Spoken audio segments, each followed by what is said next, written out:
Vou pedir para todos silenciarem os microfones que estão abertos. Boa tarde, boa noite para quem está no Brasil, boa tarde, já é noite também aí na Espanha. Estamos aqui para o nosso terceiro Papo de Azeitólogo e temos o prazer de receber hoje a doutora Brígida Giménez Herrera. Marcelo, então, vai fazer a apresentação e a dinâmica vai funcionar conforme a gente tem feito. Primeiro o bate-papo, uma pequena introdução de apresentação, depois o bate-papo entre eles e, ao final, as perguntas que a gente vai selecionar aqui pelo chat.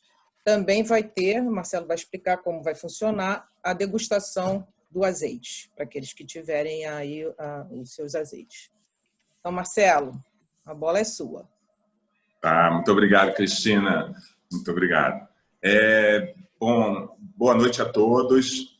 Sejam muito bem-vindos à sala virtual da Estilo Gourmet para mais um Papo de Azeitólogo da nossa série, que se iniciou há 2 semanas atrás.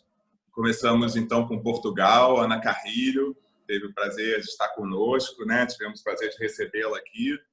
Depois, na semana seguinte, então, falamos de azeites brasileiros com a Ana Belotto, que também está aí nos assistindo. Temos o prazer de recebê-la. E, finalmente, então, hoje vamos receber minha mestra, né? Então, a doutora Brígida Giménez. Muito bem-vinda, mestra. E eu gostaria de explicar para vocês um pouco da dinâmica, além do que a Cristina explicou, pelo seguinte motivo. Doutora Brígida, ela não fala português, mas ela entende perfeitamente. Ela já tem uma longa experiência aqui em aulas no Brasil. Então, nós vamos fazer o seguinte, eu vou falar em português as perguntas e ela vai responder em espanhol. Eu não ouso falar em portunhol, porque, né, para que os puristas dos idiomas não se ofenderem, né? Então eu vou manter isso, gosto de falar os idiomas. Então eu vou falar em português, alguma palavra que eu vejo que é muito distinto de um idioma ou outro, eu vou traduzir, e se alguém não entender, pode imediatamente fazer uma pergunta por escrito e a gente no final vai tirar algumas dúvidas. Nós vamos conversar, então, até aproximadamente 5 minutinhos antes das 19 horas, aqui no Brasil. E, nesse momento, a gente vai conduzir uma degustação e a gente vai exceder um pouquinho, nem falei com a Cristina sobre isso, mas a gente vai ter uma tolerânciazinha de 10 minutos até, no máximo, 15 minutos, ou seja, vamos estender no máximo até 19h15 por conta do desenvolvimento do assunto.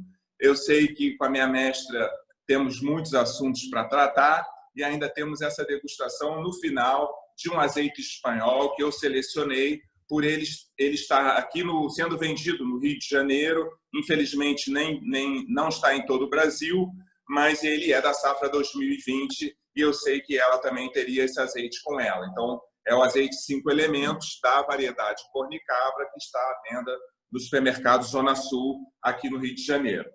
Bom, eu vou fazer uma apresentação formal da doutora Brígida, diferente do que eu fiz com as Anas, a Carrilho e a Belotto, porque ela é minha mestra, ela merece uma reverência toda especial e ela é uma grande autoridade científica. Doutora Brígida licenciou-se em farmácia pela Universidade de Sevilha no ano de 1985, com alta especialização em gorduras pelo Instituto de la Graça, em 1986, e doutorado pela Universidade de Granada em controle de qualidade e análise sensorial de alimentos. A doutora Brígida, não por acaso, é hoje uma das mais reconhecidas profissionais pesquisadoras e educadoras para azeites de oliva no mundo, e desde 1989 é diretora do Centro IFAPA de Cabra, Instituto Andaluz de Formação e Pesquisa Agrária, referência mundial no setor. Ela é detentora de 12 prêmios relacionados às suas pesquisas e ao trabalho dedicado à educação concernente ao azeite de oliva e possui mais de 40 trabalhos científicos publicados e, finalmente, né, a maior autoridade em análise sensorial de azeites no mundo. Mestra, com essa longa apresentação, né, da tua formação e da tua carreira, se percebe que este tempo coincide com a evolução e transformação do mundo do azeite de oliva, um alimento ancestral. Dos anos 90 até hoje, uma grande revolução está em curso. E você, és uma das principais protagonistas na Espanha, o maior produtor mundial. Conta-nos um pouco sobre isso, maestra. Bueno, buenas noches a todos. Un placer volveros a ver, algunos ayer, otros hace más tiempo que no nos hemos visto. En estos tiempos tan difíciles, juntarnos y hablar de aceite yo creo que es importante. Hoy ha salido una noticia, no sé si la habéis visto, en el que el consumo de aceite de oliva disminuye que el coronavirus, que el COVID penetra en la célula. No sé si la habéis visto la noticia, ha salido en Olimerca. Ahora os lo voy a decir. Tenemos que seguir hablando del aceite de oliva, no puede ser de otra cosa. El aceite de oliva bloquea la entrada del COVID-19 en la célula. Olimerca, noticia de hoy. Un estudio realizado en la Universidad de Farmacia, en una universidad italiana. Con lo cual, estamos en momentos difíciles, pero el aceite está ahí, en un cultivo milenario e importante en nuestra historia, sobre todo la historia mediterránea. ¿Cómo cuento yo todo esto? Pues, como ayer contaba, España, yo tuve la suerte de nacer en una familia olivarera en la cual mi padre era agricultor, pero de cereal, de leguminosa, pero a él lo que le importaba era el olivar. Y a mí eso se me quedó muy grabado, ¿no? Entonces, llovía y yo decía, ¡ay, qué mal que llueve para el algodón! Pero es bueno para el olivo. Siempre era todo lo mejor para el olivo, ¿no? Entonces, desde pequeña quise trabajar en este mundo. Tuve la suerte de que yo acabé la especialización de aceite en el año 86, año en el que entramos en la Unión Europea. Y la Unión Europea, en el año 86, el organismo de intervención, clasificaba por precio el aceite de oliva virgen extra, el aceite corriente y el aceite enlampante. Fue la primera vez que el sector veía que había diferencia, porque hasta entonces no se tenía en cuenta. Era más cómodo tirar los frutos al suelo, que esos frutos, cuando fermentaban en el suelo, ¿sabéis qué ocurría? Que llegaban a la almazara, la fermentación microbiana había hecho que la extracción en la almazara fuera más fácil. Entonces, todo se hacía en función de una obtención fácil del aceite. Pero, por supuesto, el aceite que se obtenía en España en esos años era un aceite de muy mala calidad. Por eso es real que ha habido otros países, como Grecia e Italia, que han sido más avanzados a la hora de la calidad. Estoy hablando del año 86. Como dice Marcelo, he tenido la suerte, junto con otros compañeros y compañeras, de vivir esto en primera persona y de tener jefes, ¿no?, responsables de la Consejería de Agricultura, de IFAPA, en aquellos tiempos Dirección General de Investigación, que pensaban que el mundo había que cambiarlo, pero con el conocimiento. Y a partir de ahí comenzamos en un programa formativo que participábamos mi compañera Anuncia Carpio y yo, y era ir pueblo por pueblo hablando de las características sensoriales de los aceites. Cuando catábamos un aceite y veíamos el defecto, pues veíamos a qué se debía ese defecto, ¿no? Era un problema importante el conocimiento. Por tanto, podíamos vencer, cambiar el mundo, pues con la formación y el conocimiento. Pero aún no había demasiada investigación a pie de campo investigación básica de componentes menores, sino a pie de campo, para aconsejar al agricultor cuando era el momento óptimo de iniciar la cosecha para conseguir más calidad y mejor rendimiento. Y eso lo iniciamos en el año 1990, hace ahora 30 años, en una zona que ayer también lo explicaba, que es Oloestepa, Subbética, Sierra Norte de Córdoba, Campiña de Córdoba, que hacíamos los seguimientos de maduración y veíamos cuándo era el momento que obteníamos la mejor calidad y la mejor cantidad de aceite. Y a partir de ahí comenzamos a investigar, y esos conocimientos que se obtenía de la investigación había que transferirlos. Había que transferirlos por medio de jornadas y por medio de cursos.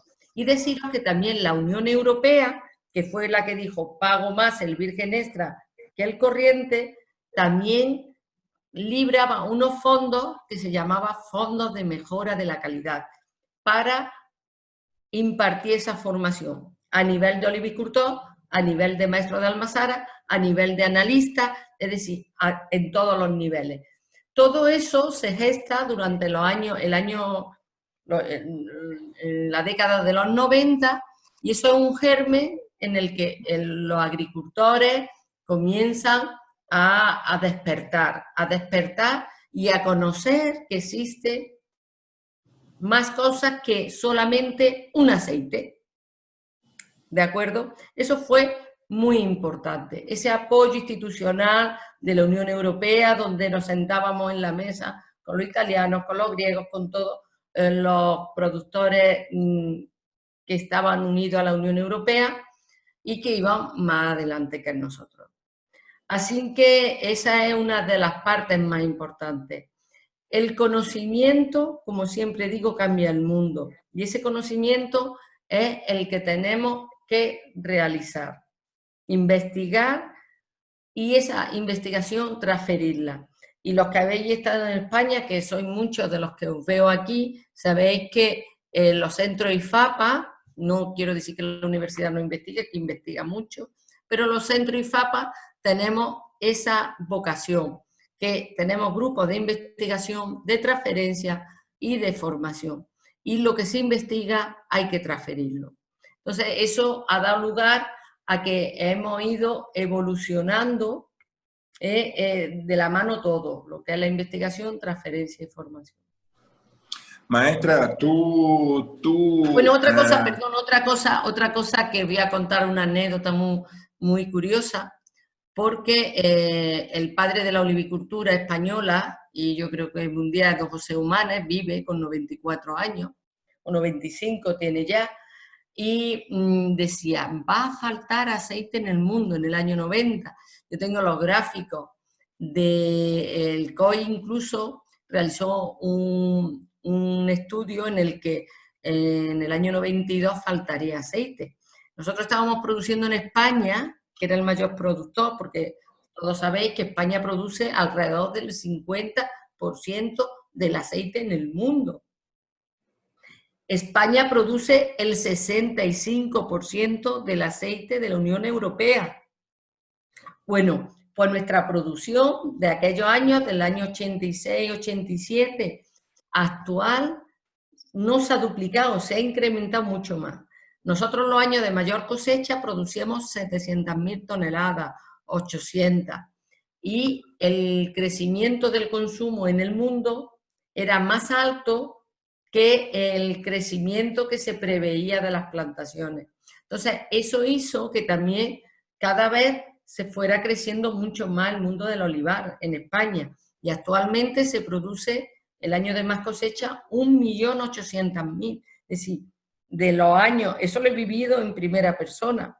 Y además, con la suerte de que muchos de los jóvenes o de los agricultores que se han incorporado a esas nuevas explotaciones, también ayudados por la Unión Europea, tenían que formarse para recibir la ayuda.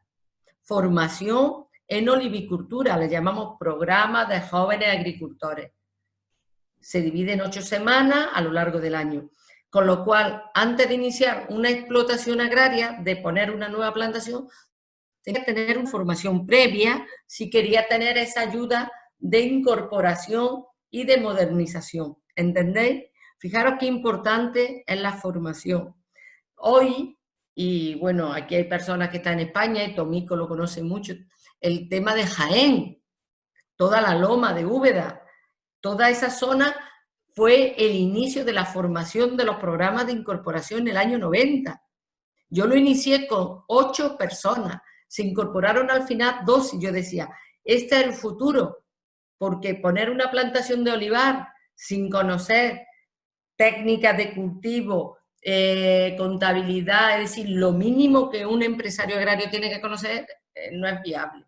Entonces ahí nos forzamos mucho. Y actualmente IFAPA de Cabra tiene 3 líneas de estos programas de incorporación. En IFAPA de Jaén tenemos 4, es decir, seguimos en la línea de formación.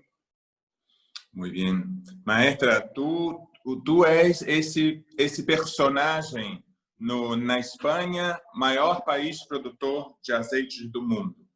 Minha mestra desde 2012, quando então eu fui ao IFAPA e fiz o curso de análise sensorial, um dos primeiros que eu fiz, né? Havia feito um aqui no Senac com um italiano. No ano de 2013, eu já tendo te escolhido como minha maestra, não? Uma grande empresa portuguesa envasadora no Brasil, uma das maiores marcas, não? Me chamou para colaborar como consultor em formação de pessoal e educação a seus consumidores. E um pouco em dúvida sobre a credibilidade dessa grande indústria portuguesa, né? Te perguntei sobre o que você achava disso, se eu deveria aceitar, era uma proposta interessante, eram trabalhos pontuais. E você me disse, Marcelo, em tu país, a principal concorrência é o óleo de oliva, né? O óleo de soja, perdão. O Brasil é um grande produtor da soja, né? Em composição química, um azeite de oliva que não seja extra virgem refinado, ele é superior e mais nutritivo, ele é mais rico nutricionalmente do que um óleo de soja. Eu falei assim, nós temos que estar próximo à indústria. É todo um processo que está em mudança. Você tem que estar próximo, sim, do grande envasador. Então, de 2013 até 2016, eu trabalhei com essa grande marca por um período do ano, né? Em determinados períodos do ano. Aqui no Brasil, maestra, existe, então, um mito formado sobre não aquecer azeite de oliva, que não se aquece, que não se frita, justamente por conta do lobby do óleo de soja. Eu pessoalmente testemunhei você sendo quase processada pela produção do óleo de girassol na Espanha, por entrevistas que você dá, falando sobre a gordura, a mais nutritiva e a mais saudável gordura para métodos de cocção. Então, assim, dentro disso, né, o que você tem para nos dizer um pouco sobre composição química de distintas gorduras vegetais e o uso do azeite de oliva? No hables más que me pierdo. Espérate, vamos a seguir. Vamos por partes. En primer lugar, hay que estar unidos y desde dentro cambiar el mundo, no desde el confort, desde estar enfrentados. Entonces yo te aconsejé que tú con esa empresa tenías que seguir, porque ya le iba a hacer pensar que había aceites mejores, que los suyos no eran los mejores, y tienes que ayudar a cambiar, y tenemos entre todos que ayudar a cambiar, y sobre todo los prescriptores, los que trabajamos en investigación, los que trabajan en el comercio, y decir, señores, que hay aceites buenos y tenemos que cambiar. Eso está claro ahí. Segundo punto, lo que tú has dicho de la soja y del el miedo que hay a freír, los mitos que hay, no se puede freír, no se puede cocinar con aceite. Es lógico, ¿Por qué? Porque esto es como las batallas, hay un compañero mío médico que voy a dar muchas charlas con él, que dice, esto es como la batalla de Bailén, los soldados que están arriba, las multinacionales, los productores que son los pequeños soldaditos. Y entonces ellos tienen que establecer mitos y tienen la fuerza de buscar 4 cosas para decirlas, y tienen un marketing, comunicación. Y eso ha pasado en España también, porque España, primer país productor del mundo, donde se consume 18 litros de aceite por habitante y año, estamos hablando 18. Solamente consumimos 3,5 litros de aceite virgen, no virgen extra. Entre virgen extra y virgen, 3,5 litros. Porque, ¿de qué se hace marketing? El aceite de oliva. A la industria le interesa el aceite de oliva porque es un aceite de oliva refinado y siempre tiene el mismo tipo. Hacer un aceite de oliva virgen extra, homogéneo, equilibrado, armónico, es más complicado. Entonces a la industria siempre va por lo fácil y como tienen medios, porque son más ricos, tienen más fuerza, pues comunican eso. Pero eso sabéis que no es verdad. Y sabemos que no es verdad porque yo lo explico y mucha gente lo entiende muy fácilmente. El aceite o la grasa es un alimento esencial que cumplen 2 funciones. La energética, necesitamos energía. O la plástica, la formación de nuestras células. Esas 2 funciones la tiene la grasa, ¿vale? Si nosotros ingerimos una grasa con una composición química estable,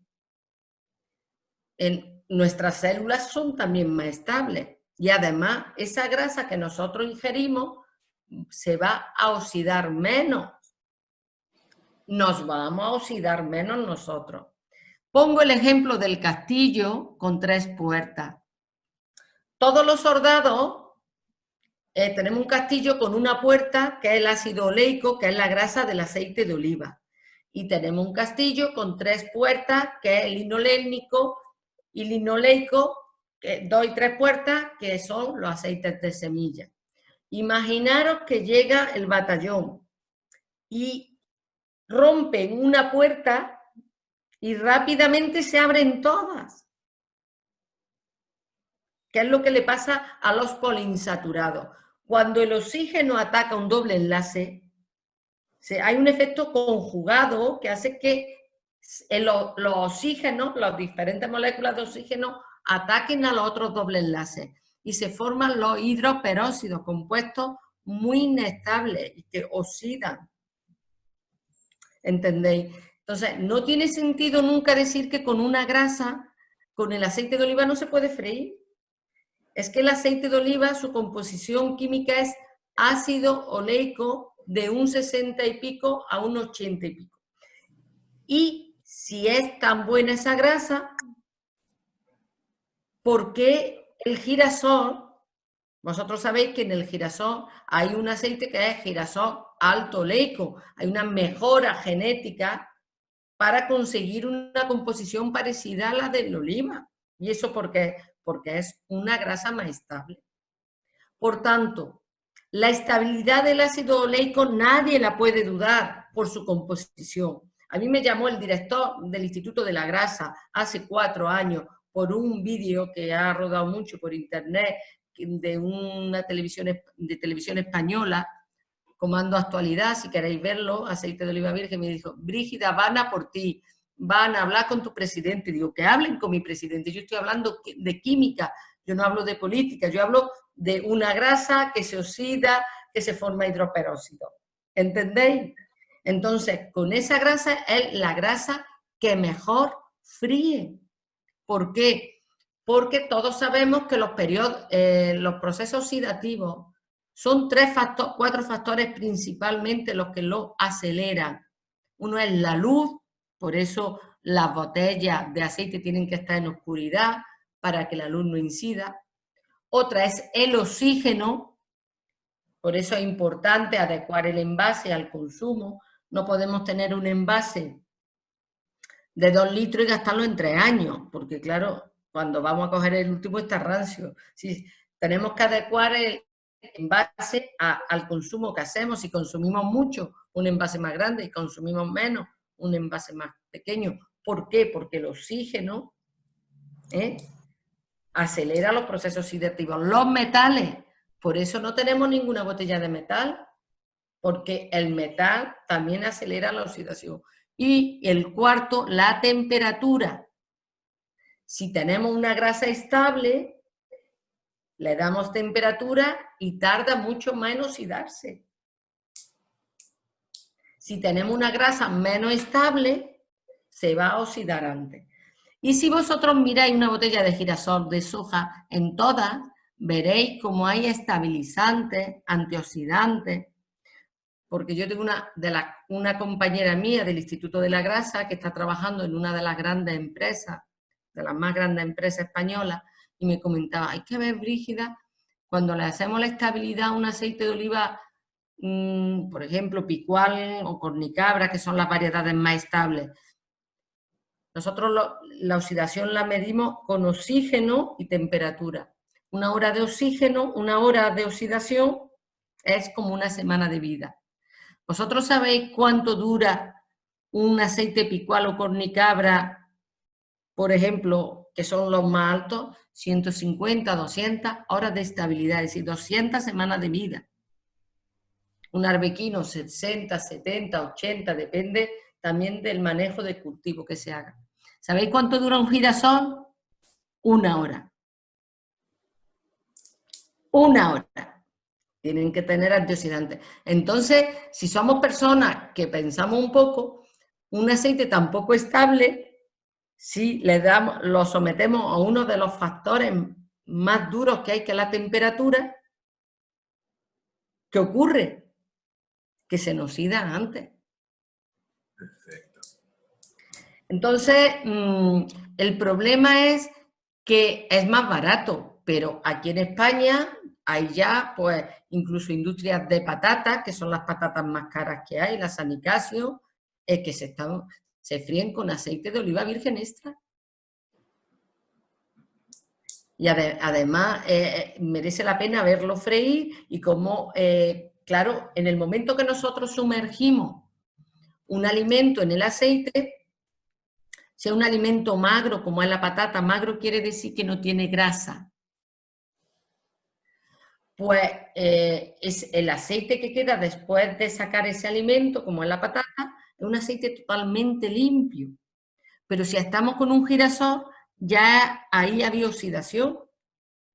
Sin embargo, con un aceite de oliva, ese aceite está limpio, sumergimos otra patata, el aceite limpio. ¿Y cómo hacemos que ese aceite dure más tiempo? Pues renovando. Si en la patata, en la fritura, se pierde un 10, un 15, un 20% de ese aceite, se va con la patata, vamos renovando. Y por eso las frituras con aceite de oliva, pues son más estables y por tanto también el aceite da luz, puede utilizarlo muchas más veces. Y además os digo una cosa, una fritura con aceite de oliva no te da problema en el estómago, sin embargo, las digestiones con frituras de semillas son muy complicadas. É verdade, maestra. Muito obrigado, maestra, porque é sempre uma preocupação minha aqui, inclusive eu vivo alguns embates, porque no meio acadêmico da nutrição no Brasil e da cardiologia há muita informação relacionada à instabilidade do azeite e, como você disse, por isso que eu queria que isso viesse da sua palavra, é exatamente ao contrário. Não só é a gordura mais saudável por causa dos seus componentes antioxidantes, como também a mais estável, né? Uma das mais Luego a nivel de engordar todos los mismos, porque todas las grasas tienen las mismas calorías. Exato. El problema de los de semillas que son light de nutrientes, light de componentes menores, no tiene ni tocoferoles, no tiene ni polifenoles, no tiene nada, ni vitamina E, no tiene clorofila, no tienen caroteno, es decir, todo lo demás se pierde en la refinación, de eso sí es light, de todas las vitaminas. Pero de grasa, todas las grasas engorda lo mismo. Y hay un trabajo muy bonito, si tenéis oportunidad de verlo, de buscarlo, que es una publicación que hizo el Consejo Leicola Internacional de Fritura. Yo lo tengo y lo explico mucho, porque difiere mucho de cómo se fría. Aquí en España, como la fritura siempre ha sido muy tradicional, en las casas había fritura de carne, fritura de pescado y fritura de patata. ¿Por qué es eso? Porque cuando nosotros freímos patatas, como he dicho, no hay intercambio graso, la patata no tiene grasa, solamente lo que hace es que en la fritura pues vas perdiendo aceite, porque parte de esa grasa se va con la patata y por tanto tienes que renovar. Pero si freímos pescado, hay un intercambio graso. La grasa del pescado pasa al medio donde se fríe, que es el aceite de oliva virgen, y el pescado se enriquece del aceite de oliva. Lo digo esto por los nutricionistas. Resulta que los endocrinos aquí en España, pues tuve un alumno que me dice, mire, mi endocrino me ha dicho que yo tenía los triglicéridos muy altos, solamente puedo tomar la primera fritura con aceite de oliva. Digo, pues yo el aceite de oliva con aceite, yo lo reutilizo mucho. Dice, no, a mí me ha dicho que fritura ninguna, pero si la hago con aceite de oliva virgen o con oliva, la primera nada más. Entonces le pregunto a mi marido, que es médico, y dice, claro, es que eso es por el intercambio graso. En el momento que tú fríes la segunda vez, al freír el alimento, ese alimento va a enriquecerse de la grasa del medio, pero en esa grasa del medio también hay grasa de la anterior fritura, ¿entendéis? La tercera vez, ya el medio no es todo ácido oleico, ya es ácido oleico más la grasa que ha dejado lo que ha frito antes. Perfecto. Si nosotros freímos, por ejemplo, empanado, no sé cómo se llama en Brasil empanado. Empanado. Tiene mucho colesterol, una persona que tenga triglicéridos y fríe en ese aceite que ha frito muchos empanados, pues se enriquece de la grasa saturada. Entonces es muy importante conocer el proceso de fritura. Hay que separar. Un aceite donde frías patatas te puede durar meses. Yo tengo la freidora, son 4 o 5 meses lo que me dura. Y frío muchas patatas porque a mi hijo le gusta mucho. Voy rellenando, ¿no? Pero 4 o 5 meses. Sin embargo, los empanados siempre en una sartén, porque ese aceite se ensucia más y no solamente porque se ennegrezca por el pan rallado y tal, sino también porque se enriquece de la grasa saturada del huevo, del empanado. ¿Entendéis? Entonces, eso sí es importante. Muito bom, muito bom.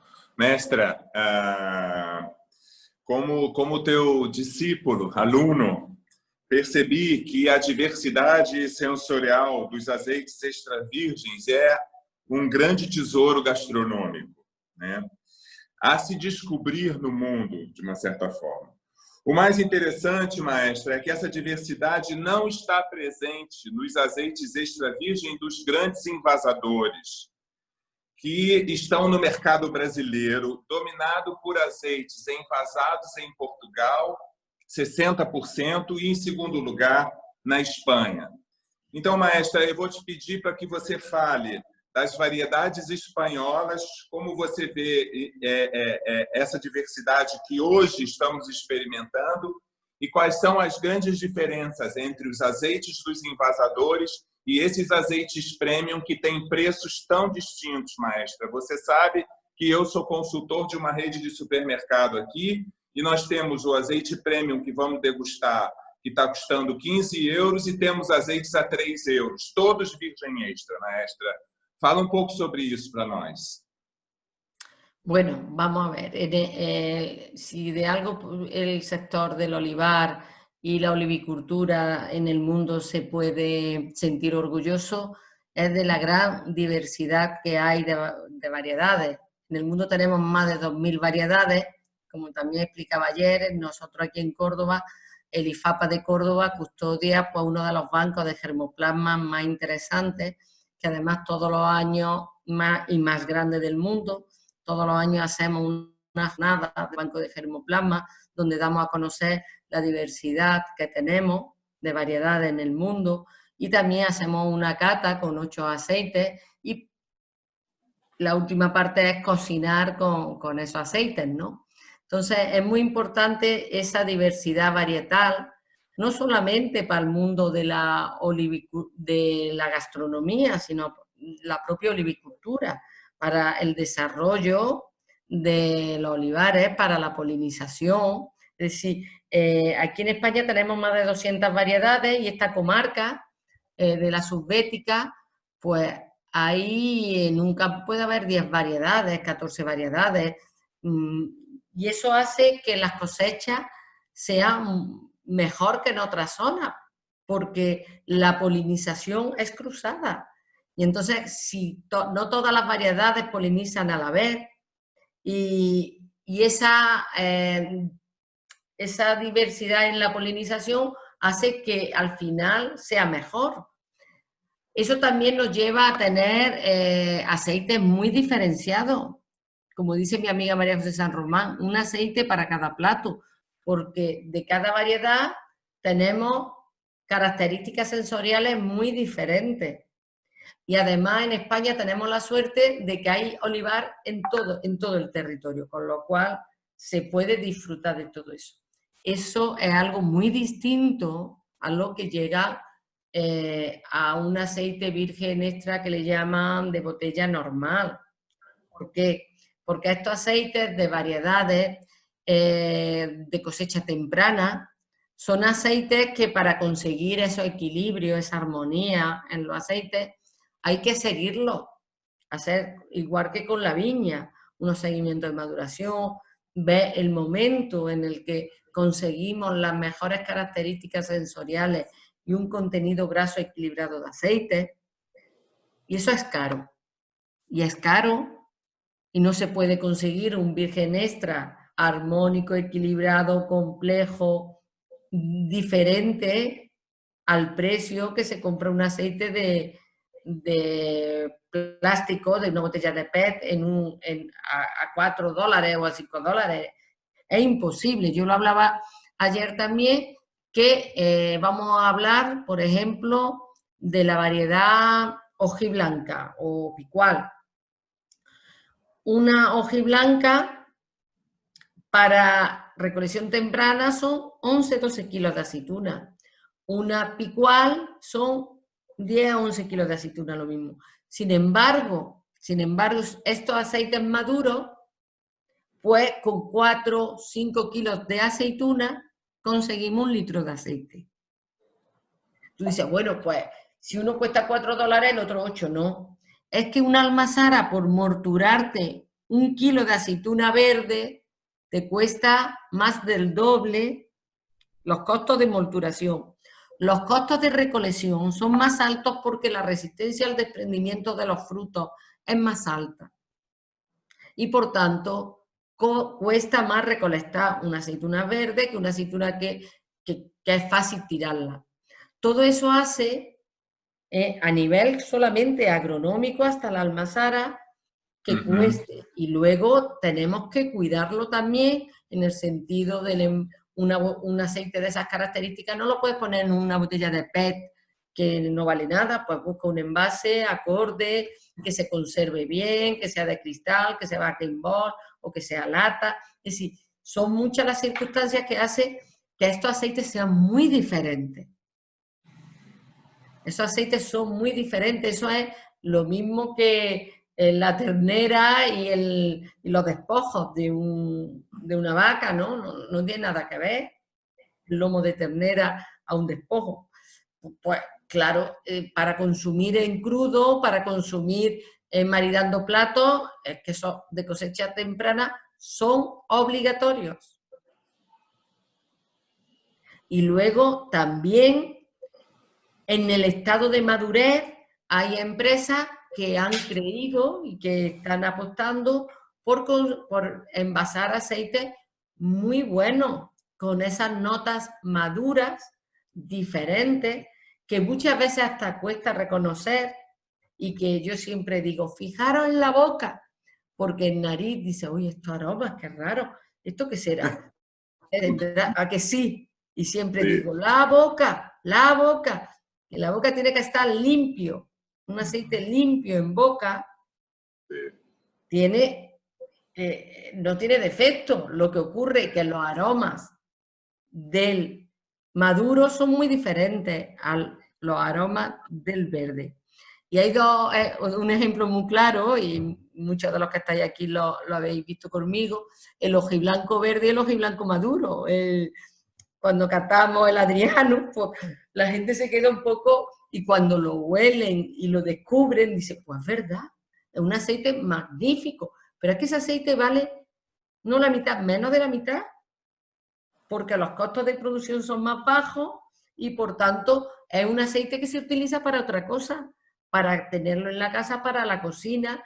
Yo lo utilizo incluso para freír, porque es un aceite magnífico para la repostería, etcétera, etcétera. Sin embargo, un aceite de cosecha temprana, pues un aceite para utilizarlo de otra forma. Y tenemos una gran diversidad, imaginaros, 2.000 variedades en el mundo, en diferentes estados de madurez.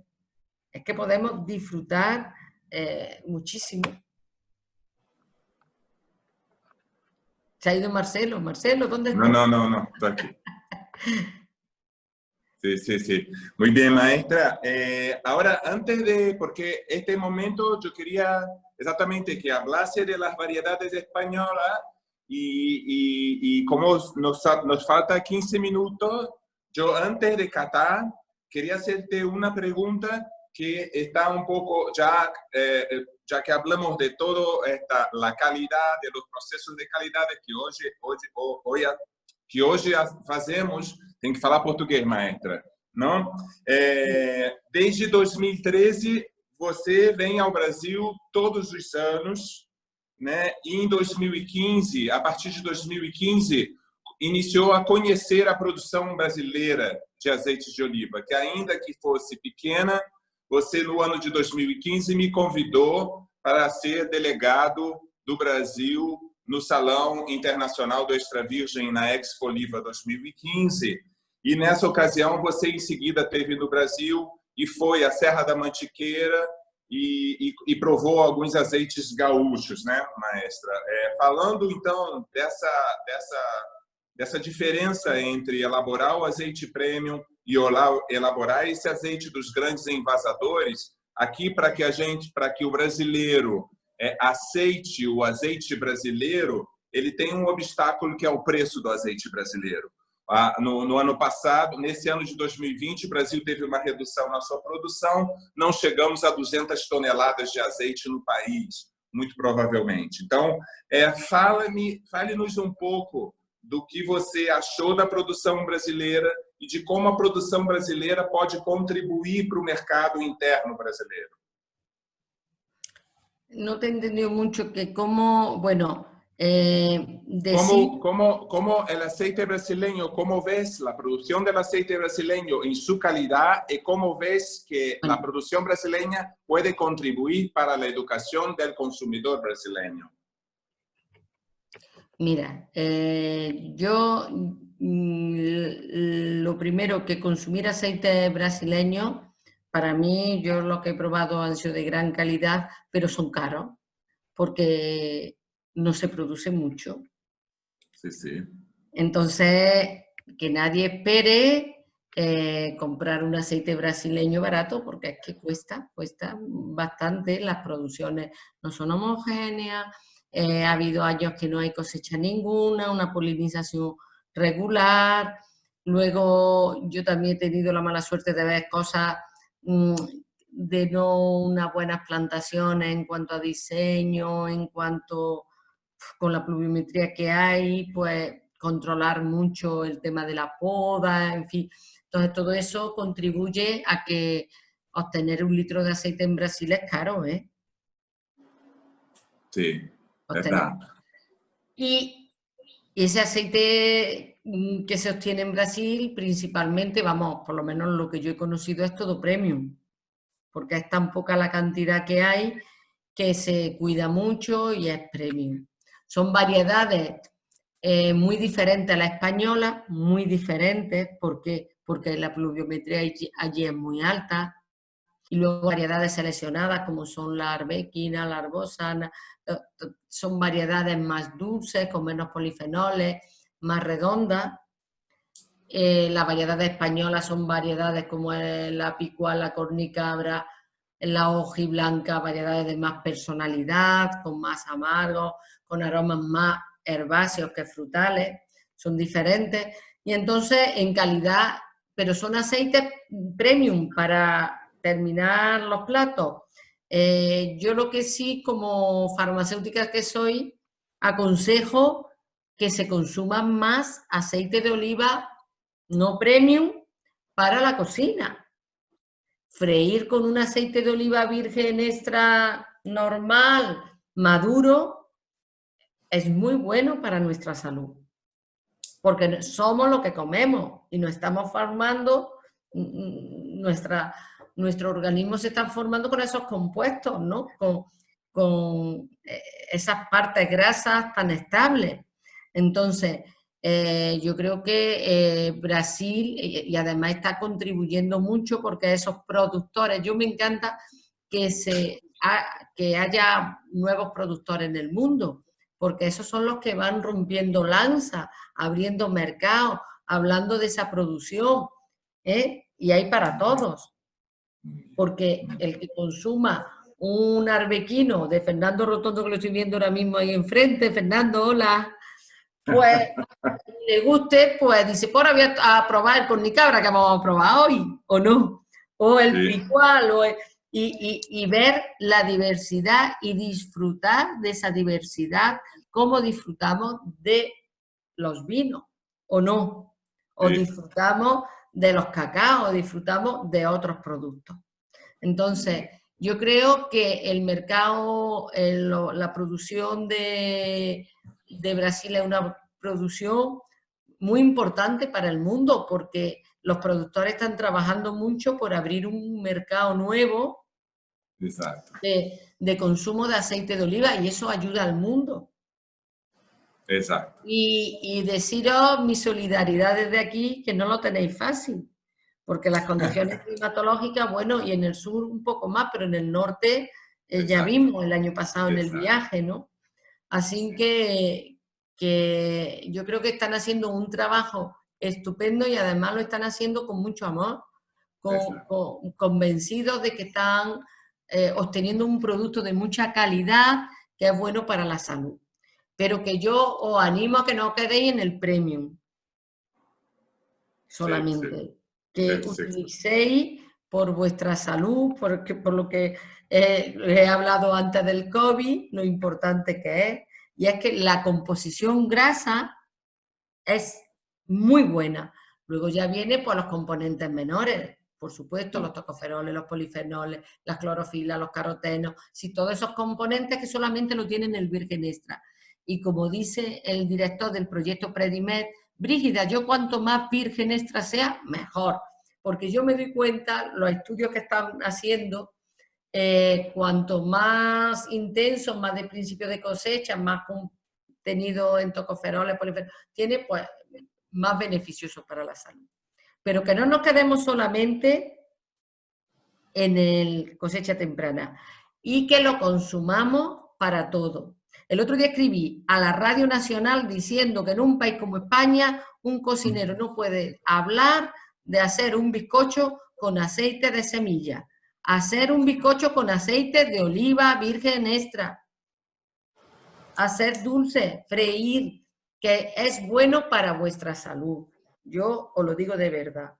Y ahí está la dieta mediterránea. Comentaba también otro señor que había muerto mucho en el COVID, que en España y en Italia, porque hay muchas personas mayores de 90 y tantos años, que en otros países pues no lo existen, ¿no? Porque se han muerto antes. Es decir, que la dieta mediterránea alarga mucho la vida. Y como patrimonio de la humanidad, la dieta mediterránea, la única grasa de la que habla es el aceite de oliva. ¿De acuerdo? Así Muy que bien. yo hablo mucho del virgen extra, de cosecha temprana, pero yo estoy trabajando ahora mucho con los maduros, conseguir buenos maduros para que los consumidores cambien de una grasa poliinsaturada muy inestable a una grasa saturada, monoinsaturada más estable. Muy bien, maestra. ¿Ha quedado claro? ¿Ha quedado claro? Sí, Yo sí, no sé sí, si sí. como Sí, yo lo veo sí, tan sí, claro, lo digo, pero si tenía... Después vamos a abrir para las preguntas. Maestra, eu tenho costume... Marcelo, Diga, diga. ó, estamos encaminhando para o final porque temos pouco tempo. Ainda vamos fazer... Então, nós vamos exceder, como eu falei no início. Então, nós vamos dar início à degustação agora e depois da degustação as perguntas. Vamos exceder 10 minutinhos, tá, pessoal?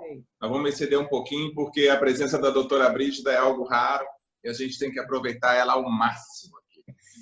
Então, assim, mestra, eu costumo dizer, vamos seguir a degustação. Quem tem o azeite 5 elementos da variedade Cornicabra, por favor, pegue um copinho. ¿Quién había escuchado la variedad Cornicabra, por ejemplo? Porque Picual, Hojiblanca y Arbequina es muy conocida. Exato. Isso é o que eu ia falar agora, maestra. Acho que a diversidade sensorial que hoje estamos experimentando para azeite de oliva, talvez azeites extra virgens, talvez nos 8.000 anos de história nunca tenhamos experimentado tanta diversidade, né? E a variedade Cornicabra foi a variedade que, de fato, eu apontei para que o Zona Sul trouxesse esse azeite, justamente porque no Brasil ninguém conhece essa variedade. E estamos tendo um resultado de venda até bem interessante no Zona Sul pela curiosidade em conhecer. Então, temos aqui exatamente um varietal Cornicabra de Castilha-La Mancha, ano 2020. Fala um pouco desse azeite, mestra, dizendo os seus descritores sensoriais, que são verdadeiras poesias, que é como deve ser, né, uma descrição sensorial. La verdad que este cornicabra tiene un aroma de manzana verde, de almendra verde. Normalmente la cornicabra es más manzana madura. Este está muy verde. Es una de las cosas que me llama la atención, la manzana verde, la hierba silvestre, y en una intensidad media. El aroma es diferente, no es hoja de olivo, no es hierba recién cortada, es el conjunto de la almendra verde, de la manzana y algunas plantas silvestres. Es como un centro de fruta y algunas plantas. Pero lo más curioso de todo es la boca. Su entrada en boca... Estamos en la fase inicial, cuando entra en la parte anterior de la boca. Es un aceite dulce, amanzanado, hierba, porque va pasando hacia atrás, y al pasar hacia atrás viene la almendra amarga, con un amargo que va creciendo. Y va picante. bajando el picante. ¿Veis cómo evoluciona? Nunca con la fase olfativa nada más puedes pensar que este aceite es así de amargo. Para que veáis que es un aceite de mucha personalidad. Esta variedad, la variedad Cornicabra. Yo siempre a muchos productores de Castilla-La Mancha digo, tengo ganas de que en Expoliva, en los premios más importantes, se lleve el primer premio. Porque es una variedad muy difícil conseguir esos equilibrios entre nariz, esta nariz es más verde, pero normalmente es manzana madura, luego entra en boca dulce y luego viene el amargo, ese amargo de almendra. Y ahora tenemos la persistencia del fruto seco, sí. ¿Lo veis? Muy... De la nuez, pero siempre queda el toque amargo. Sí, sí. Amêndoa amarga, ¿no? Muy almendra presente. amarga.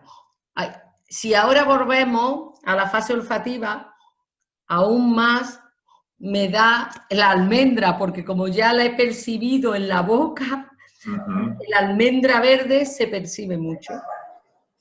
Almendra verde, manzana verde, hierba. Es un aceite diferente, pero muy complejo y está equilibrado, porque la intensidad olfativa es media, alta, y en boca va creciendo. No es un aceite que entre y te dé un amargo rápido, sino que es dulce al principio, aparece el verde, la almendra verde, luego el amargo, la almendra amarga, el picante y al final el fruto seco, como la nuez. Y persistente, ¿eh? Tiene una persistencia media. No sé a vosotros qué os parece. Sí, sí, muy bueno, maestra. Me ha No lo gustado tenéis mucho. todos, ¿no? No lo tenéis. No, ni todos están en Río, maestra, y ni todos claro. que están en Río tienen el aceite, algunos tienen, pero era esto, mostrar aqui para quem está assistindo a descrição sensorial. A Juliana está lá mostrando a garrafa, alguns podem ter, mas mostrar um pouco sobre a diversidade sensorial, toda a descrição sensorial de um azeite. Isso é uma coisa, mestra, que eu ensino muito, busco muito falar aqui sobre a questão da diversidade sensorial, sua intensidade e como ele se harmoniza, como se marida, né? Como ele se marida variedad, María José San Román le gusta mucho esta variedad porque es muy estable. Allí se hace para desayunar como un pan muy fino que se llama la torta, no es como unas tortas que va muy fina al horno y como tiene mucha estabilidad, este aceite va muy bien. Utiliza María José San Román, utiliza mucho, le gusta mucho la cornicabra, siempre busca qué bien. buena, no, a mí me gustó mucho por la estabilidad. Pero deciros que es una variedad muy difícil de elaborar, porque la resistencia al desprendimiento, es decir, la fuerza que le tenemos que aplicar para tirarla del árbol es muy alta. Entonces es un árbol que ha tenido mucha becerría. Y, claro, porque si becerría, explica o que é becerría, maestra. Un año produce y otro no. Ok. Vale. Y luego otra cosa importante, que esperaban que sobremadurara para que se cayera mejor, con lo cual los frutos, sabéis que en la sobremaduración el transporte, la manipulación es muy difícil y por tanto se estropea mucho. Y hay un productor que tiene más variedades, tiene en Andalucía también, y fue alumno mío y yo le decía, oye, ¿cuándo va a traer una buena cornicabra? Y me decía, la cornicabra no sirve nada más que para freír. Y yo decía, no, la cornicabra hay que buscarle también como el picual está, como el ojiblanco, como todas las variedades, su momento óptimo.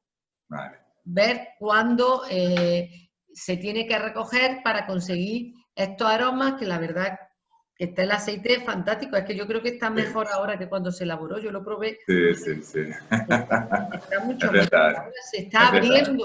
Se está abriendo mucho. Sim, muito bem.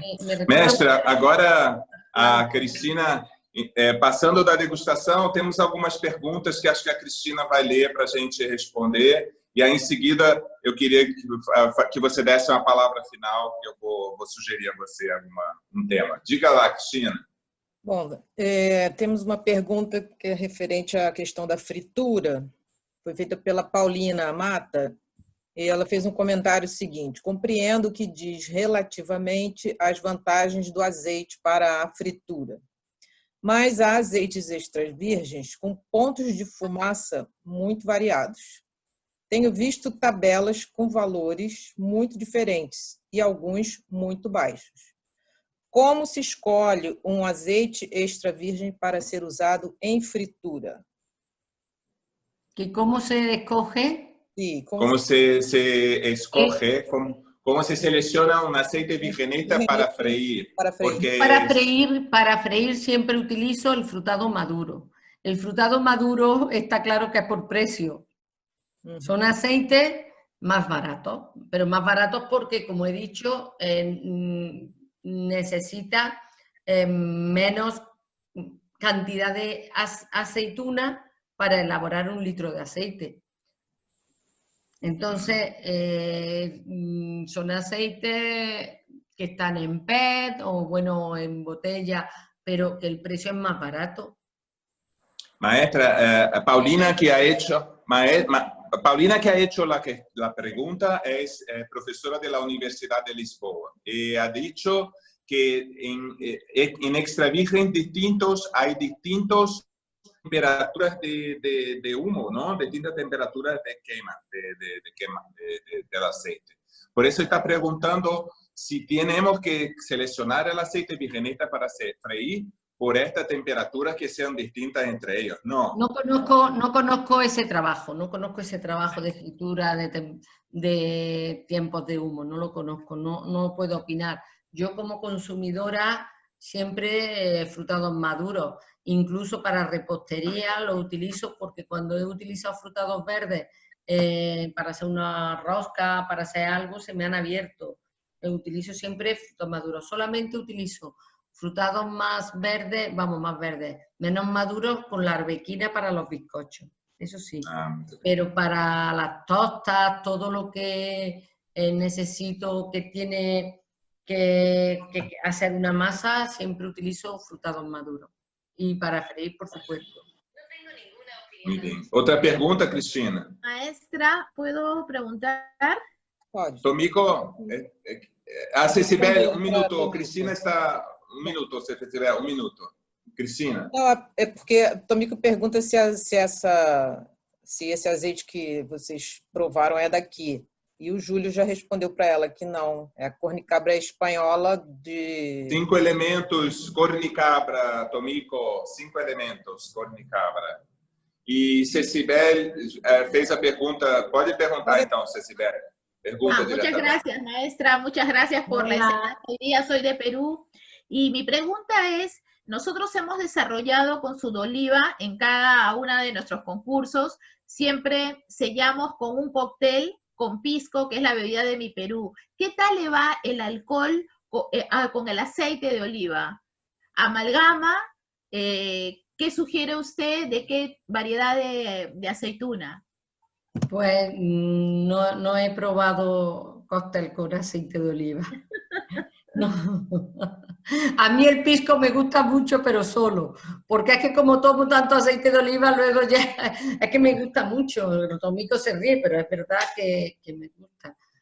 Pero no he probado, no lo he probado Nosotros estamos con un problemita ahora mismo con el Consejo Regulador y con las agrupaciones, porque de las 8 variedades que tenemos de uvas para el pisco, hay una que se llama uvina, y es una uva que es híbrida, viene de la Jack Aestivalis, es híbrida, y los toques que tiene es de aceituna, de olivo. Y cuando he llevado esa uva, ese pisco a España, muchos de los amigos españoles, lo primero que me dicen que huele a uva.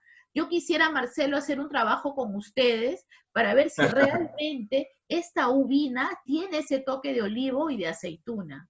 Vale, pues nosotros aquí en el IFAPA de Cabra tenemos también una bodega experimental y tenemos una colección de variedades de uva. Ya estamos trabajando porque dentro de unos 20 días comenzamos ya los seguimientos de maduración y se están caracterizando variedades nuevas. Concretamente, este año hemos acabado una de una zona de Granada, la Gordal de Granada, y vamos a comenzar este año una de la Sierra Norte de Córdoba, de caracterización de variedades de uva. Pero de uva sé muy poco porque mi compañera, la doctora Pilar Pérez, que es la que lleva essa linha de trabalho. Muchas gracias, maestra. Gracias. Gracias, Cecibele. Mais alguma pergunta, Cristina? Posso falar com a Prígida para a gente se despedir? Pode, pode. Maestra, entonces, ahora voy a hablar aquí de una cosa, entonces, para despedirnos, ¿no? Este tiempo... Algo está preguntando del metal, los toneles de metal. Sí. Sí, hay que tener muy claro que las latas no son metal, están vitrificadas con un material inerte. ¿De acuerdo? Luis Fernando, Vale. hola, que te veo ahora. ¿Sabes? Con un material inerte, ¿vale? Otra cosa es el hierro. Un hierro en el que tú echas aceite, eso es diferente. Todas las latas que se envasan aceite son latas con un material vitrificado de calidad alimentaria, que nos quedemos claros en ese aspecto. Es que antiguamente se envasaba en depósitos de hierro metálico. Hoy están en museos, pero eso no es. Muchas gracias, maestra. Para despedirnos, yo quería que tú hablase una cosa, porque estamos viviendo ahora en Brasil el pico de la pandemia de coronavirus. Y bueno, tú hablas siempre, y yo creo, con todo el conocimiento que me ha dado, que tú me has dado, y que todo lo que estudio, yo veo que en este nuevo mundo que va a llegar, el olivo y el aceite de oliva va a tener un papel aún más importante, no solo por la conciencia en la alimentación, pero también por todo el símbolo que tiene el olivo con el medio ambiente y con toda cultura que nos aporta. Entonces, maestra, quiero te agradecer mucho por tu presencia aquí y que tú hables un poco de esta manera tan subjetiva que tú hablas como nadie sobre la importancia del olivo y del aceite de olivo en nuestras culturas. Bueno, yo lo que digo que el olivar no es solo un árbol que produce aceite, que es mucho más y para nosotros es el mantenimiento de nuestras zonas rurales, es la vertebración del territorio, es la conservación del medio ambiente. Ayer que hicimos esta sesión allí en el campo, pues venía con unos polluelos de cernícalo. Habíamos encontrado una araña de esta, una tarántula, otro compañero. Hemos tenido búhos chicos, es decir, hacemos que además, al ser un olivar ecológico, estamos haciendo un equilibrio medioambiental para nosotros, como personas, para la fauna, para la flora y para el territorio. Y aquí está el COVID-19, que en muchos de los pueblos, concretamente Suero, donde tienen Marcelo la casa, o Doña Mesía al lado ha habido un enfermo, en Suero no ha habido nadie. Es decir, cómo la protección, el medio rural, ha sido capaz de mantenerse más alejado de este virus que ha venido muy fuerte y sobre todo a las grandes ciudades. Entonces, ¿qué vamos a hacer? ¿Vamos a dejar en desierto todo este territorio? Es decir, que cuando consumimos aceite tenemos que pensar que estamos tomando mucho más, que estamos tomando algo de nuestro planeta porque es un bosque de olivos, que además la Unión Europea, yo soy muy europeísta porque he crecido con ella, ha hablado de que quieren que una nueva norma de la mesa, del campo a la mesa, donde haya más de un 25% o un 35% de cultivo ecológico. ¿Por qué? Porque el cultivo ecológico es también el mantenimiento de nuestro territorio, de nuestra biodiversidad, y tenemos que ir conjugando el ecológico con una agricultura integrada, equilibrada, que mantenga toda la biodiversidad. Entonces, para mí, el olivo es eso. Y además, un cultivo milenario, símbolo de paz, amor y unidad. Y como siempre digo, nosotros tenemos para utilizar el olivo para estar todos juntos, no enfrentados, y para entre todos subir este producto. Y esa es por lo menos... esa es como me gusta a mí trabajar en este sector, y como he querido trabajar, no sé si lo voy a conseguir, pero siempre me gusta aunar y que vayamos todos de la mano, porque nuestro enemigo no es ni un país ni otro, nuestros enemigos son las semillas, la otra grasa, pero no el aceite de oliva de ningún país. Maestra, muchas gracias, muchas gracias, muchas gracias. No tengo cómo te agradecer por tu palabra, por la importancia de todo esto para nosotros aquí en Brasil. Eu quero agradecer a presença de todo mundo aqui hoje. Perdona que hay una cosa antes de acabar, que estoy viendo a Luis Fernando y a Karina. Tem muita gente aí. Este año se ha convocado el curso superior de especialización de olivicultura aquí en España. Yo no he mandado divulgar a nadie porque yo no aconsejo, yo me da mucho susto. Aquí lo hemos pasado muy mal. Y creo que hasta que tengamos vacunas tenemos que cuidarnos mucho, estar en nuestros lugares, porque ha habido mucho dolor y bueno, yo creo que también vosotros lo estáis viviendo allí en vuestros países.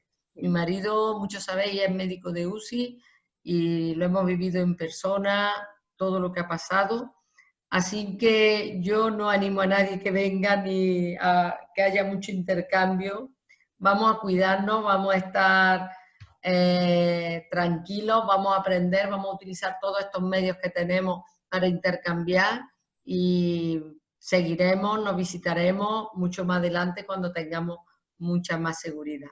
Ese es mi consejo. Obrigada. Muchas gracias. Quem quiser un beso para todos. Beijo, maestra. Quem quiser destravar o microfone e dar uma palavrinha agora aqui. Só vou dar um alô. Esse foi o nosso Papo de Azeitólogo 3 com a Brígida.